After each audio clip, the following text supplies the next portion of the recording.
Good morning. My name is Dr. Enlander, and here is the latest report relating to ME/CFS, myalgic encephalomyelitis chronic fatigue syndrome.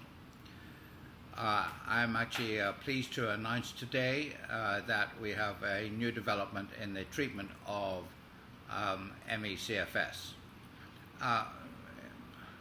Looking back over the history of the condition, in 1955, Melvin Ramsey, the brilliant English physician at the Royal Free Hospital in London, first considered that a group of young physicians and nurses who complained of massive debilitating fatigue had in fact a condition which he determined was post-viral fatigue.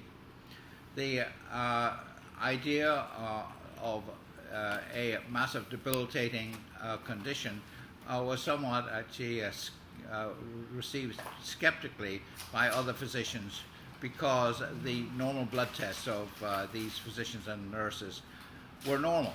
So they actually thought that this was a group of young physicians who were hysterical. But he persisted, and he actually called the condition initially post-viral fatigue. He later actually changed the name of the condition to myalgic encephalomyelitis, or abbreviated to ME. Years later, about a decade later or so, in the United States, the same condition was termed chronic fatigue syndrome. An unfortunate change of name, because this led to triviality of the term, and therefore basically making the patients who were termed suffering from this condition subject to skepticism. Although over the years we have actually looked at this condition, and we believe that this is a physical condition and is not actually an imaginary condition or a psychological condition. We believe actually that this condition is due to dysfunction or a problem in the immune system. We and several other workers in the field have actually been able to determine that the methylation cycle in the immune system has actually been abnormal, and this is where the problem lies. According to work by my colleague and friend Rich van Koinenberg, unfortunately Rich died a couple of years ago, the immune system problem is in the methylation cycle. And we believe actually that the methylation cycle is abnormal, due perhaps to exposure of the patient to one or more viruses. 2 decades ago, kpressin injection, an injection made by a company called Schwartz Pharma in Wisconsin, was used as a treatment for ME/CFS. Unfortunately, Schwartz Pharma went out of business. It was a German company, undercapitalized in Wisconsin, and kpressin was used as a substitute.